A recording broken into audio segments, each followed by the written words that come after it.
Faites plus attention à l'intro des Harry Potter. Vous verrez qu'elle devient de plus en plus sombre de film en film, ce qui symbolise l'emprise de Voldemort de plus en plus importante sur le monde des sorciers. Voldemort crédité au générique comme celui dont on ne doit pas prononcer le nom dans le premier Harry Potter. Harry Potter, ça a presque 30 ans. C'est un phénomène culturel comme le monde en a quasiment jamais connu. Harry Potter, c'est mon enfance et sans doute celle de beaucoup de monde. C'est aussi 10 ans de film, un mastodonte du cinéma fabriqué avec amour et un soin du détail tout particulier. Ce soin du détail, on le remarque dès le début des années 2000, avec le premier épisode Harry Potter à l'école des sorciers, réalisé par Chris Columbus. Mais avant d'entrer dans les détails cachés du film, sachez que cette vidéo est sponsorisée par Holly. Et ils ont leur place ici parce que Holly, c'est une marque plutôt magique. Elle révolutionne les iced tea et les boissons énergisantes, en plus de s'engager auprès de votre santé et de l'environnement. Leur magie, ce sont ces petits sachets à diluer dans l'eau pour créer vos boissons. Il y a 3 gammes, iced tea, énergie et hydratation sportive. Ces sachets, vous les versez dans un shaker, qui est offert si vous prenez un pot comme celui-là, et ensuite il vous suffit de checker et on est bon. Oh, la vie de ma mère, il est bon celui-là. Oh là là, la vache. Celui-là, c'est une tuerie. Et aussi, ce qui vaut le coup chez Holly, c'est leur gamme énergie qui utilise une caféine cristallisée, donc un boost plus durable.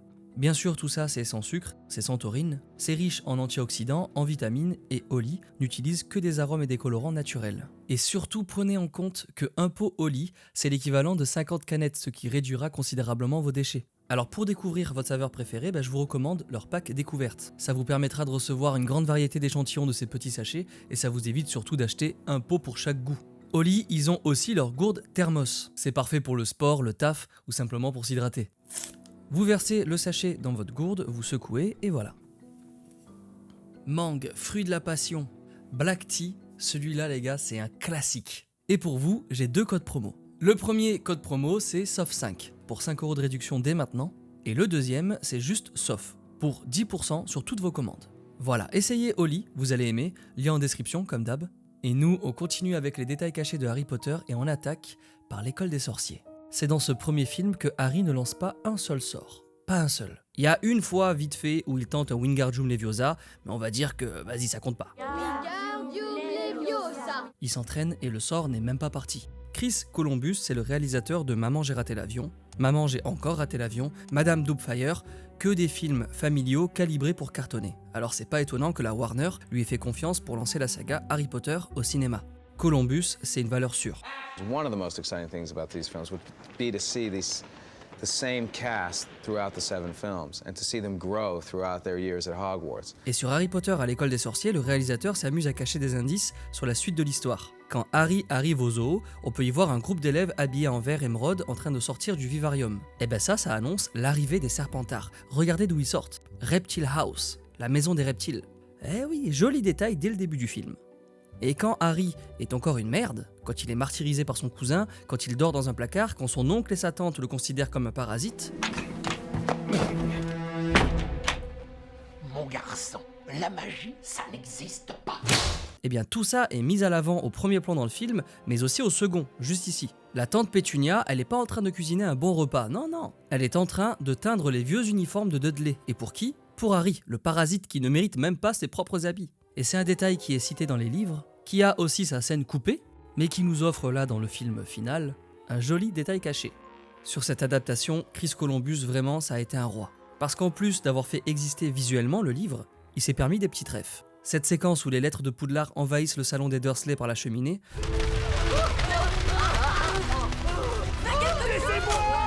c'est un shoot-out direct à une scène des oiseaux d'Alfred Hitchcock. Chris Columbus en est fan.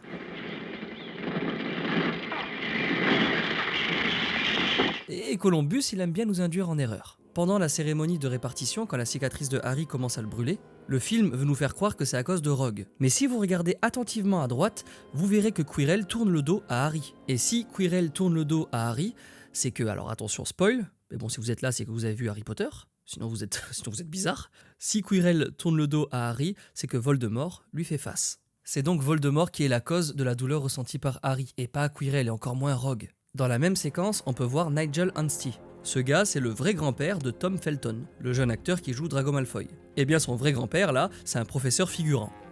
Et l'élève qu'on voit ici, Susan Bones, elle est jouée par Eleanor Columbus, la fille du réalisateur. Son autre fille, Violette, elle apparaît dans un tableau, celui de la jeune fille à fleurs, juste là. C'est trop bien, il se régale, Chris. Ce premier film, il sert surtout à nous introduire aux spécificités du monde magique, il sert à planter le décor. C'est là qu'on retrouve les fameux échecs. Juste ici, Ron et Harry se font une petite partie. C'est pas juste une scène sympa pour apporter un peu de matière au lore, non. Cette partie d'échecs, elle annonce la scène culte de l'échiquier géant du 3e acte, en plus de montrer que Ron sait jouer aux échecs. Toi là-bas, va en D5.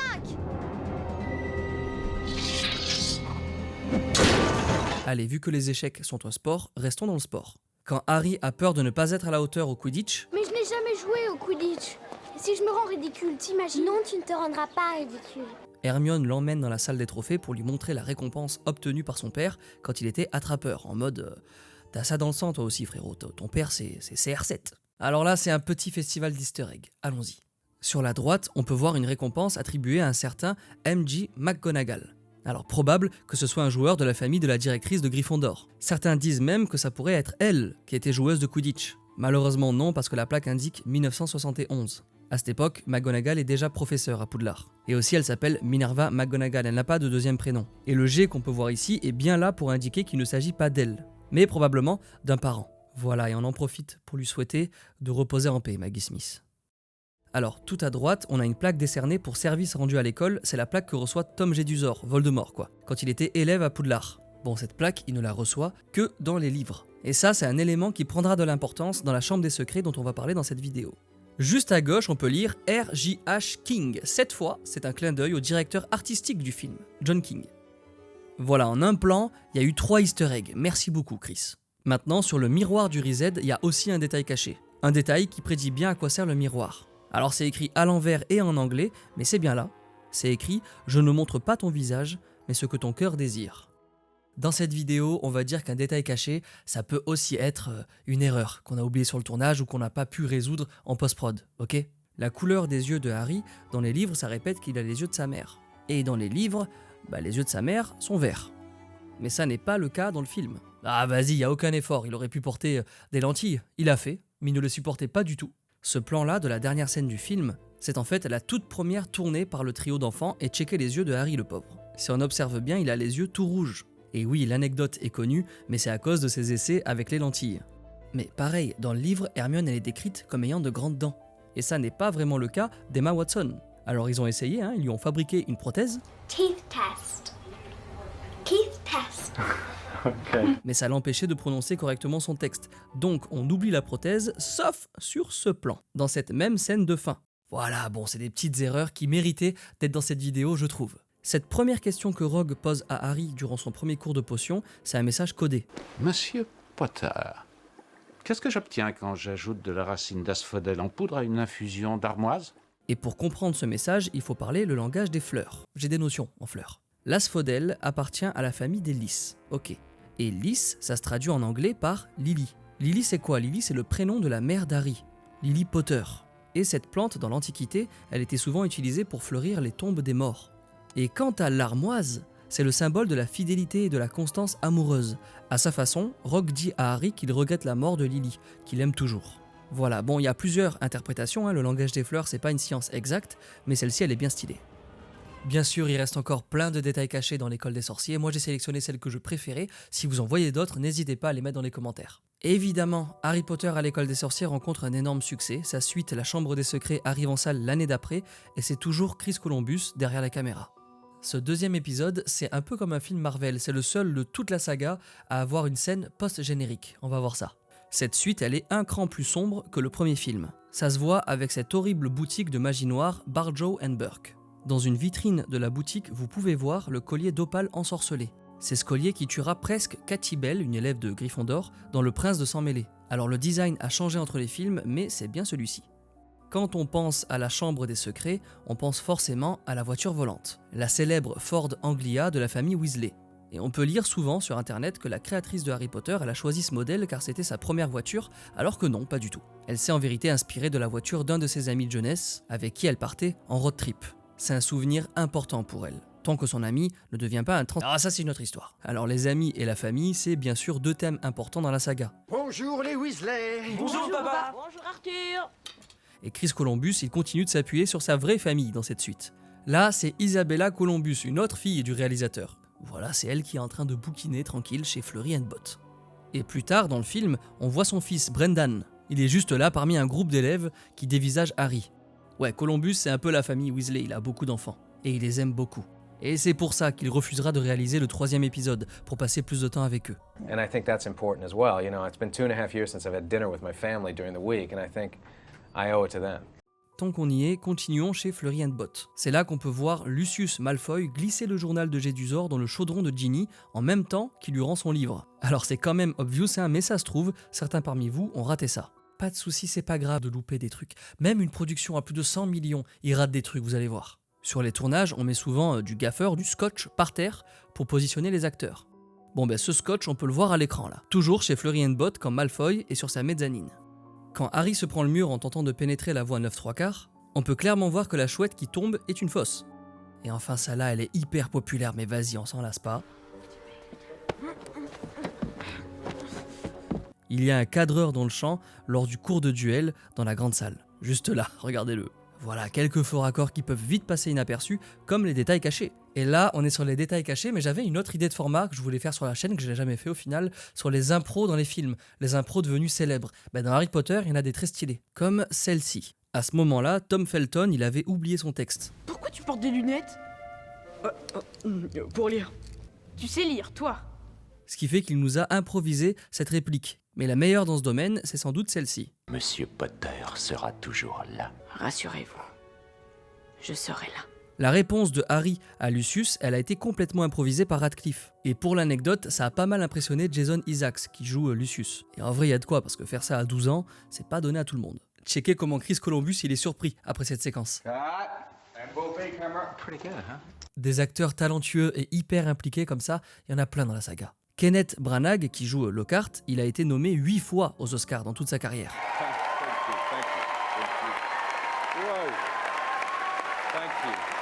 8 fois, c'est énorme, et il fallait bien ça pour jouer correctement un peureux pareil.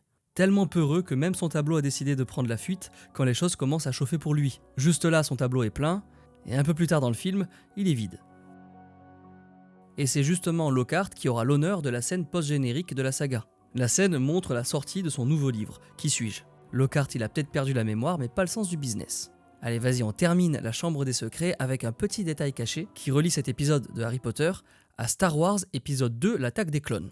En fait, dans la scène de Quidditch où Harry se fait poursuivre par le cognard ensorcelé, on peut entendre cette musique, extrait rapide. Voilà, stop. Et cette bande-son, elle a pas mal de similitudes avec une autre musique qu'on entend dans une autre scène de course-poursuite, celle du tout début de Star Wars, l'attaque des clones. Ok, on réécoute, ça c'est Harry Potter. Très bien, et ça c'est Star Wars. Voilà, alors c'est quoi le bail ? En fait, les deux musiques, elles ont été composées par John Williams. Et à cette époque, il était un peu sous l'eau parce qu'il bossait sur plusieurs gros films en même temps, comme La Chambre des Secrets, L'attaque des clones ou Arrête-moi si tu peux. Et sur La Chambre des Secrets, John Williams, il a pas mal délégué de taf à William Ross, un autre compositeur, et les deux ont fait ce qu'ils ont pu avec un timing ultra serré, ce qui explique cette petite ressemblance. Alors on l'a dit plus tôt, mais le réalisateur Chris Columbus arrête l'aventure Harry Potter ici. Don't go. Il était fatigué, il veut s'occuper de sa famille, et on le comprend. Merci pour les travaux, Chris. Il passe maintenant le relais à Alfonso Cuarón qui réalisera Harry Potter et le prisonnier d'Azkaban. Si vous regardez attentivement le générique de fin du prisonnier d'Azkaban, celui-ci qui prend la forme de la carte du maraudeur, bien caché à la toute fin, vous verrez des traces de pas dans une position un peu coquine. Et c'est pas le seul détail caché qui vaut le détour dans ce troisième volet. Des 8 films de la saga, c'est sûrement celui-là qui porte le plus la signature de son réalisateur, Alfonso Cuarón. Cuarón, il est mexicain et il rend hommage à son pays à l'écran. Quand Harry arrive à la confiserie Honey Ducks, on voit des friandises en forme de crâne et de squelette. Et on retrouve les mêmes dans la vraie vie, au Mexique justement, pendant la célébration de la fête des morts. C'est une fête nationale qui se déroule chaque année. Son idée à Cuarón, c'est de s'approprier le monde de Harry Potter et d'en sortir une adaptation un peu moins scolaire que les deux précédentes. Et ça se ressent dès l'affiche du film, terminé les uniformes, maintenant on est en tenue décontractée. Observez un peu le look de Harry et son regard déterminé, ça y est, il a grandi, il est en confiance.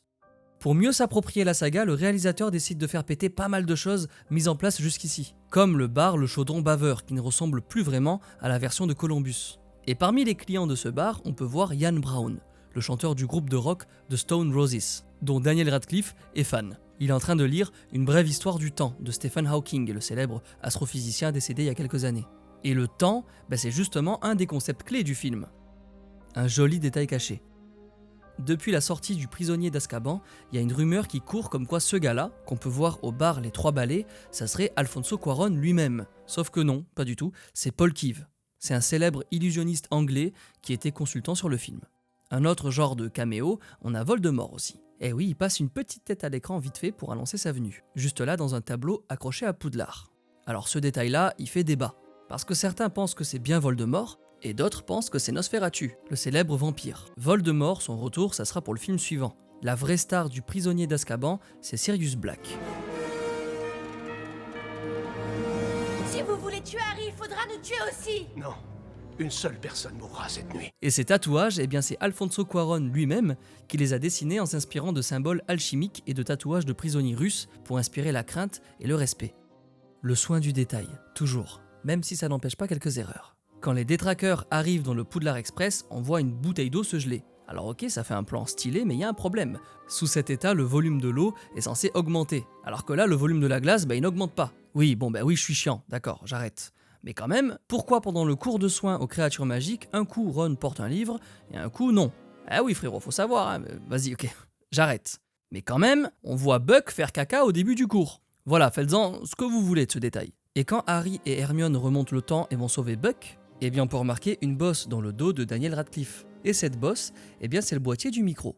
C'est bon, je m'arrête. Messieurs Lunard, Queue de Verre, Patte-Molle et Cornedru sont fiers de vous présenter la carte du maraudeur. L'autre star du film, c'est la carte du maraudeur. L'équipe s'en est servie pour passer des petits clins d'œil. Sur la carte, on voit des pas qui appartiennent à Newt Scamander.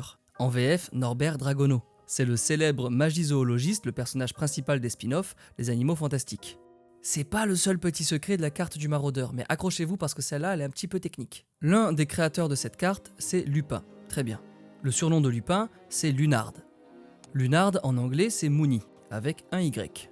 Et sur cette carte, c'est écrit Moony, mais avec EY à la fin. Mooney, genre.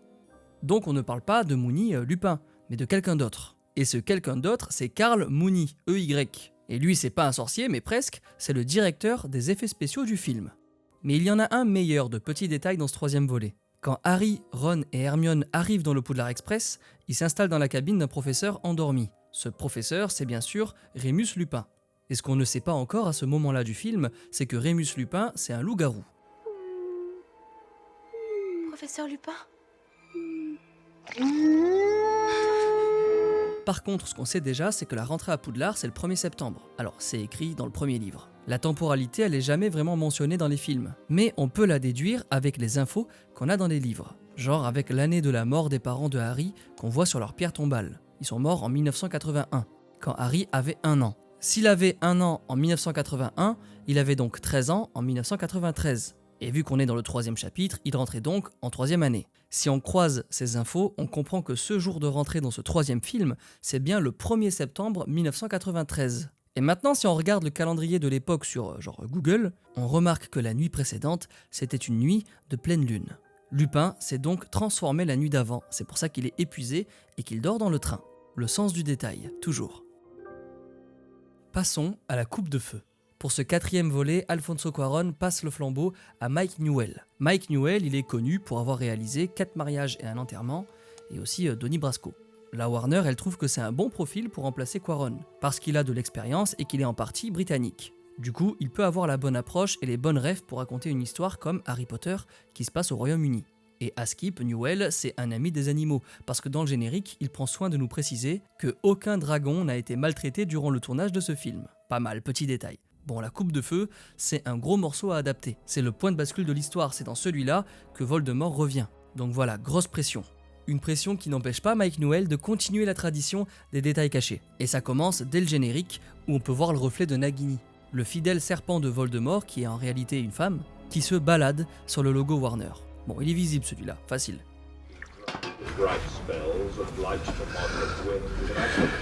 Dans cette séquence, la voix dans la radio que vous entendez, c'est Mike Newell lui-même qui vient nous faire un petit caméo vocal. So this is not the conventional thing where the director sits up on the chair and says, "You are going to do it like this."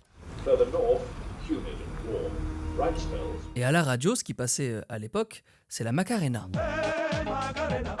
Si vous regardez bien la danse que font les élèves de Beauxbatons juste avant la 3e tâche, c'est bien la chorégraphie de la Macarena. Et le vrai détail caché, c'est qu'au niveau de la temporalité, ça colle, puisque la chanson est sortie en 1993 et l'action du film se déroule durant l'année scolaire 94-95. Niveau musique, on a aussi les Bizarre Sisters, ou Weird Sisters en VO, qui viennent jouer en live au château pour le bal de Noël. Alors on sait que c'est eux parce que c'est dit dans les livres, mais pas dans le film, et il y a une raison à ça.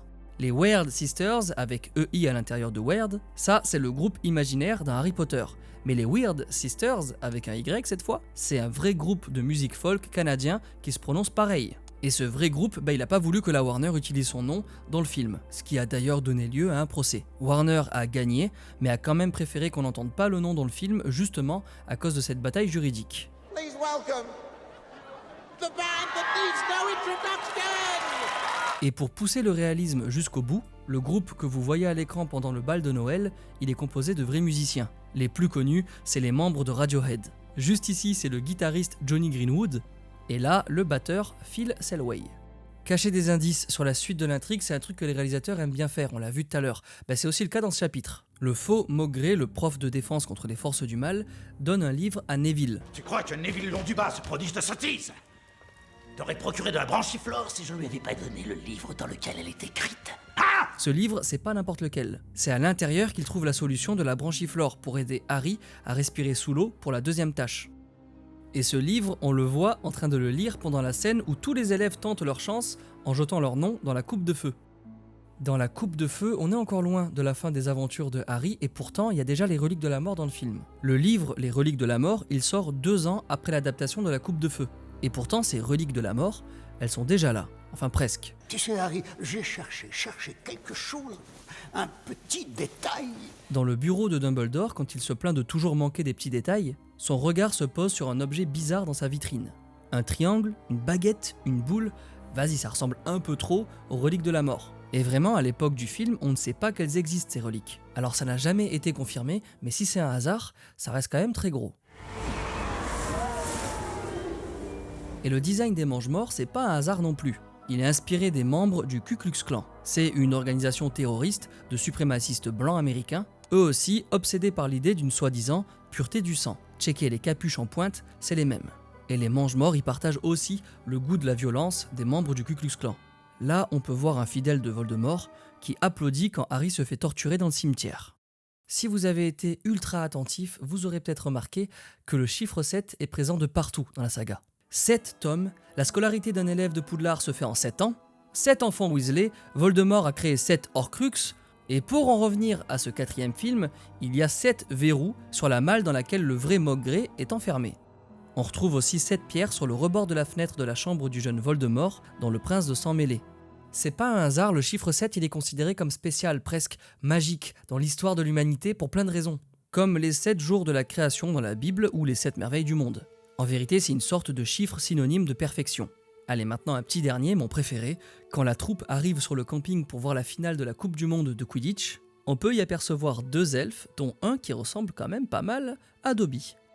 La suite de la Coupe de Feu, c'est Harry Potter et l'Ordre du Phénix, et cette fois, c'est David Yates qu'on retrouve derrière la caméra. Et David, on peut le voir juste là, dans un portrait sur un mur de l'école à la toute fin du film. David, à l'époque, il est pas très connu à l'international, il bosse surtout pour la télévision anglaise. La Warner choisit de lui confier l'Ordre du Phénix parce qu'il a pas mal d'expérience avec les histoires sombres et matures. Et ça tombe bien parce que c'est le chemin que prend définitivement la saga avec l'Ordre du Phénix. Plus sombre et plus mature, mais ça ne veut pas dire qu'on ne peut pas s'amuser avec les détails cachés. Comme celui-ci, dans le livre, Dudley est décrit comme un champion de boxe junior. Et ça se confirme aussi dans le film. Là, on peut voir vite fait une photo de Dudley avec des gants de boxe. Harry Potter, c'est la somme d'une multitude d'inspirations différentes pour construire un univers riche et cohérent. C'est donc pas étonnant qu'on retrouve aussi un peu d'astronomie pour fabriquer les personnages et ça se remarque en particulier aux 12 Square Grimoire. Regardez bien l'arbre généalogique de la famille Black. Sirius, déjà, c'est le nom de l'étoile principale de la constellation du Grand Chien. Et le chien, c'est la forme animale que prend Sirius quand il se transforme. Et pareil pour Bellatrix. C'est le nom d'une étoile de la constellation d'Orion, qui signifie la guerrière. Ce ne sont pas les seuls membres de la famille Black qui ont des noms qui font référence à des étoiles, c'est très courant dans la famille. Si on observe bien l'arbre généalogique, on peut voir aussi Cygnus, pour la constellation du Cygne, Andromeda, pour la constellation d'Andromède, ou encore Cassiopée, pour la constellation de Cassiopée. Et toujours sur cette tapisserie, on peut voir une sirène, et beaucoup pensent que c'est l'ancien logo de Starbucks. Alors non, c'est pas un placement de produit, c'est pas le logo de Starbucks. En vérité, c'est juste une sirène. Comme pour le logo de Starbucks, oui, mais c'est juste un hasard. Et au rayon des nouveaux venus de ce 5e épisode, on a évidemment l'horrible Dolores Ombrage, la nouvelle prof de défense contre les forces du mal. Et si vous faites attention au ton rose de ses vêtements, eh bien vous verrez qu'il devient de plus en plus sombre au fil du film, en même temps que sa mauvaise nature se dévoile. Dans ce film, il y a aussi une nouvelle tête, Luna Lovegood, une élève de Serre d'Aigle jouée par Evanna Lynch. Et il se trouve que c'est l'actrice elle-même qui a fabriqué les boucles d'oreilles en forme de radis que porte son personnage. So you make your little radishes, and they were so much more beautiful than ours, so we kept yours, and you make your ring as well. Voilà, petite anecdote. Et pour terminer sur le look en général, eh bien il y a du changement pour celui des mange-morts. C'est terminé les capuches façon Ku Klux Klan parce que, d'après Janit et Mime, la personne en charge des costumes sur le film, elles étaient trop difficiles à cadrer correctement dans les plans. Mais c'est pas grave, pas de problème, on les reconnaît quand même, contrairement à Ginny sur l'affiche du film. Wesh, c'est quoi cette tête? Ça ne ressemble pas du tout à Bonnie Wright, l'actrice qui joue Ginny. Frérot, on dirait une IA pas chère le truc.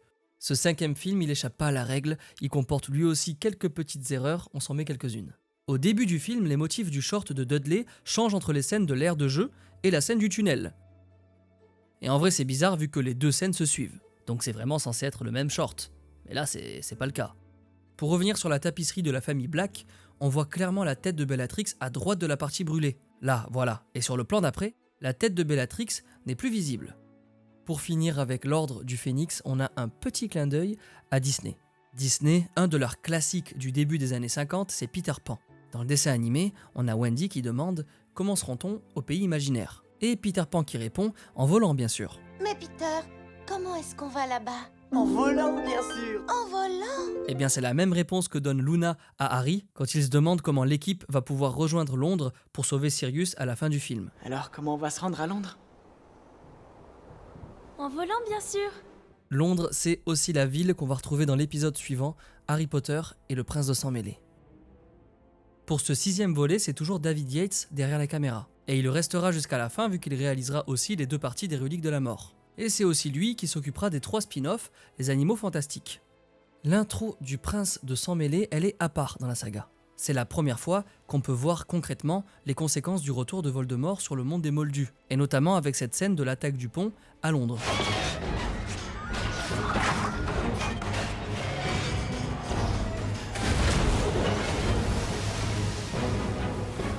David Yates, il voulait rendre plus réelle la menace des forces du mal à l'écran, et il s'est permis donc de rajouter cette scène absente des bouquins. Et c'est pas la seule qu'il rajoute, c'est aussi le cas de l'attaque de la maison des Weasley au milieu du film. Il y a juste un petit problème avec la scène du pont. Le film est censé se dérouler durant l'année scolaire 96-97. Mais le pont que vous voyez là, il se fait détruire par les Mange-Morts au début du film. Ce pont, c'est le Millennium Bridge de Londres. Et le truc, c'est qu'il a été inauguré en juin 2000. Il ne devrait donc pas exister à l'époque où se déroule l'intrigue du film. Ouais, ils se sont foirés sur ce détail. Par contre, celui-ci, il est plutôt réussi. Quand Harry accompagne Dumbledore pour tenter de convaincre le professeur Slughorn, qui est à la retraite, de revenir enseigner à Poudlard, Slughorn veut leur faire croire qu'il a été enlevé. Mais en fait, il est bien là. Il s'est juste transformé en fauteuil. Ah, la barbe de Merlin! Il est inutile de me défigurer, Albus. Eh bien, je dois reconnaître que tu fais un fauteuil très convaincant. C'est malin, et si on regarde bien, on peut voir que le professeur a oublié de transformer un petit détail, ses chaussons. Et c'est pas le seul petit détail cool à propos de Slughorn, puisque sa baguette se termine en corne de limace. Et limace, ça se dit slug en anglais, et corne, ça se dit horn. Slug, horn. Donc sa baguette est une jolie petite référence à son nom. Avec le prince de sang mêlé, on approche de la fin, et il faut mettre en place les derniers éléments qui manquent encore à l'intrigue pour se conclure. C'est le bon moment pour introduire les Horcruxes, ces objets maléfiques qui permettent à Voldemort d'être immortel. Ça s'appelle, si j'ai bien compris, un Horcrux. Voldemort, ces Horcruxes, ils ont tous une signification spéciale pour lui. Et ces Horcruxes, ils sont cachés, et il y en a un ici, dans une grotte de cette falaise. Cet endroit, on l'a déjà vu avant, dans le flashback sur la jeunesse de Voldemort à l'orphelinat. On peut voir la photo du même lieu accrochée dans sa chambre. Cette photo, c'est la preuve que cet endroit a une importance particulière pour lui. Ah, et aussi, si vous trouvez que l'acteur qui joue le jeune Voldemort dans ce flashback ressemble vraiment au Voldemort adulte, eh bien c'est normal. Ce jeune acteur, c'est Hero Fiennes Stephen, et il se trouve que c'est le neveu de Ralph Fiennes, l'acteur qui joue Voldemort adulte. Voilà, c'est cool, ils sont de la même famille. Et comme on approche de la fin de la saga, le film veut nous rendre un peu nostalgiques en faisant des clins d'œil au précédent volet. Dans la Coupe de Feu, Harry affronte un dragon, un magyar à pointe. On le retrouve dans Le Prince de Sang Mêlé en version miniature, devant la boutique de Fred et George en train de cuire des châtaignes. Quand Harry se rend avec Ginny dans la salle sur demande, là, juste ici, il y a la harpe qui a servi à endormir Touffu dans le premier épisode. Et il y a aussi la reine des échecs géants, elle aussi présente dans le premier épisode. Ce 6e film, c'est aussi l'occasion de changer d'actrice pour jouer Lavanda Brown, une élève de Gryffondor qui tombe amoureuse de Ron.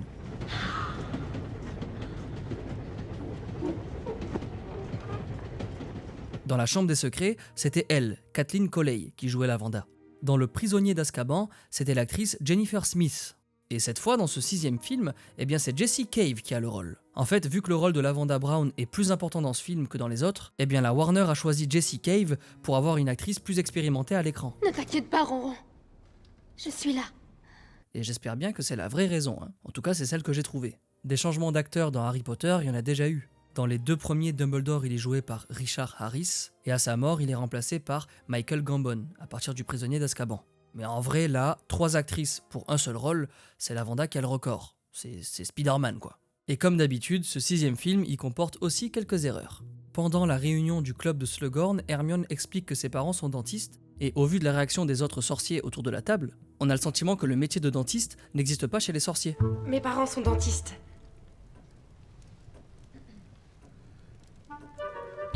Ils soignent les dents des gens. Oh, fascine-nous! Mais dans le 2e film sur l'horloge de la famille Weasley, on voit pourtant une case chez le dentiste. Voilà, c'est une petite incohérence, mais ça arrive. On approche de la fin avec ce 6e film et c'est peut-être pour ça que le fils d'Harry fait déjà une apparition avant l'heure. Enfin, c'est plutôt l'acteur Arthur Bowen qu'on peut voir ici jouer un figurant sur le chemin de traverse. Ce figurant, c'est le même acteur qui jouera le fils de Harry dans la conclusion de la saga à la fin du tout dernier film. On va en parler parce qu'on attaque les reliques de la mort.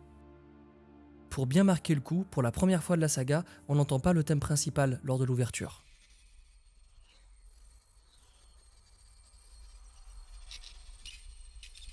Et il n'y a pas que la musique qui est absente. Les Reliques de la Mort, première partie, c'est aussi le seul film de la saga où Poudlard n'apparaît pas du tout, pas une seule fois. Dès le début, c'est une ambiance lourde. Ce sont des heures sombres, c'est indéniable. Notre monde n'a sans doute jamais connu de plus grande menace que celle-ci. On voit nos héros préoccupés chacun de leur côté, bien conscients de la tâche immense qui les attend et de tout ce qu'ils vont devoir laisser derrière eux. Hermione, par exemple, c'est ses parents qu'elle laisse derrière elle. Dans le livre, elle les envoie en Australie pour les mettre en sécurité. Alors c'est pas clairement dit dans le film, mais il en reste une trace quand même. Pendant qu'ils regardent la télé, on peut entendre ses parents évoquer l'Australie. C'est sur l'Australie, ça? Ça a l'air magnifique. Harry Potter, ça restera en tout cas une histoire de famille jusqu'au bout.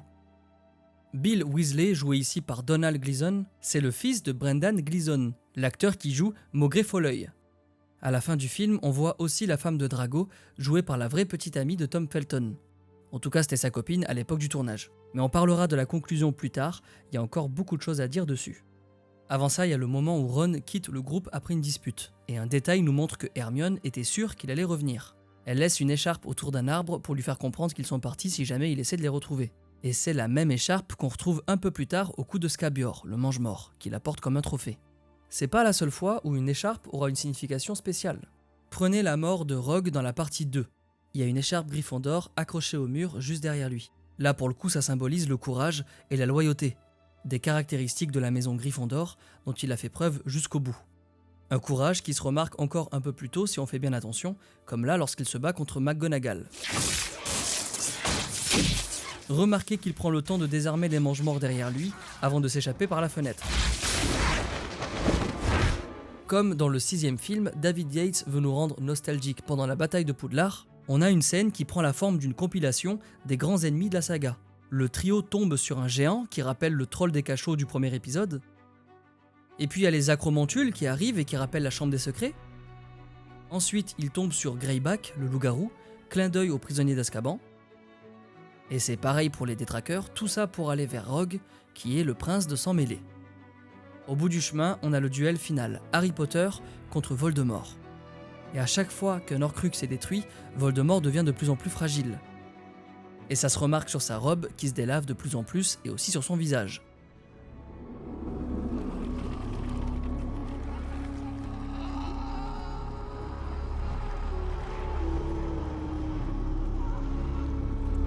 Dans la conclusion, pour bien boucler la boucle, on voit cette petite choco-grenouille se balader sur la vitre du Poudlard Express. Exactement comme lors du premier voyage de Harry des années plus tôt. Regarde! Et preuve que Harry passe définitivement le flambeau, c'est le seul film de toute la saga où Harry Potter ne prononce pas la dernière réplique. Je ne rentre pas chez moi. Pas vraiment. Poudlard ne peut se passer de vous, Hagrid. Je jure solennellement que mes intentions sont mauvaises. Harry, toi tu m'écriras? Oui, chaque semaine. Nous avons une force que Voldemort n'a pas. Ah oui? Celle qui mérite toutes les batailles. J'avais jamais remarqué combien cet endroit était beau. Je veux l'enterrer. Comme il faut. Sans la magie. Cette fois-ci, l'honneur revient à son fils. Prêt? Prêt.